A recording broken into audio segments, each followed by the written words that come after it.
Okay,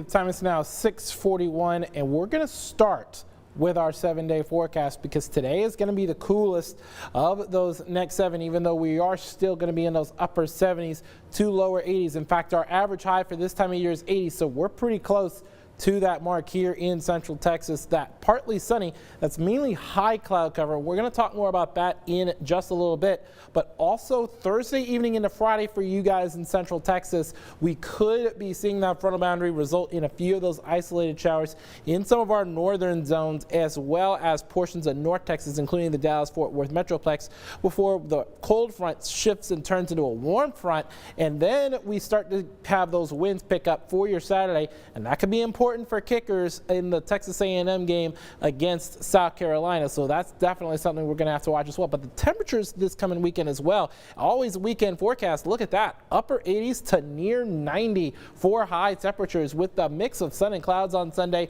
And Monday, it is still about 6 days out, but definitely something we could still watch because there is the possibility for a few of those isolated showers with another disturbance. Now let's take a look at that upper level low. That's going to be driving that Pacific front through Central Texas, and as it moves forward, it's going to stay to our north, so rain chances are going to be on the low end as a result of that. However, we do have that ridge of high pressure that's going to come in starting on Friday, and that's what's going to also drive those wind speeds up as well. That's why it's going to be a bit windy as we head throughout the day on Saturdays, because that ridge of high pressure with that warm front that slid back through Central Texas, it's going to allow for a lot of that wind speed to really pick up because that pressure gradient is going to be greater. Here are those high clouds over portions of Central and Eastern Texas like I talked about, and like I said, most of us are seeing some of that high cloud cover.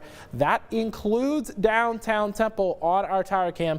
Now the sun hasn't risen quite yet, but eventually you'll start to see a lot of that high cloud cover once that sun rises. This is a nice look at our downtown tower cam with temperatures hovering around those mid 50s, and right now temperature wise it's just a mixed bag of mid to upper 50s and even some lower 60s, like 61 right now checking in at Waco's airport, along with 59 in Goldthwaite, 57 Gatesville, but also 60 down in Milam County over in Cameron, and just some upper 50s as you head down to Washington and Burleson counties in Brenham and Caldwell down in the Brazos Valley. Highs today are going to be in those upper 70s like what we just talked about, those high clouds in place. They are going to limit a little bit of radiational heating, but they're also going to limit the radiational cooling as well. So we're only going to be seeing lows getting down to those mid 60s in a lot of places, especially east of I-35, down toward that Brazos Valley, and a little bit cooler off towards the west. And as a result of that, I'm going to give it a 9.2 on that Jordan meter.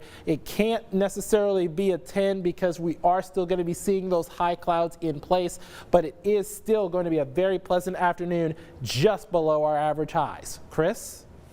All right, Jordan, thanks so much.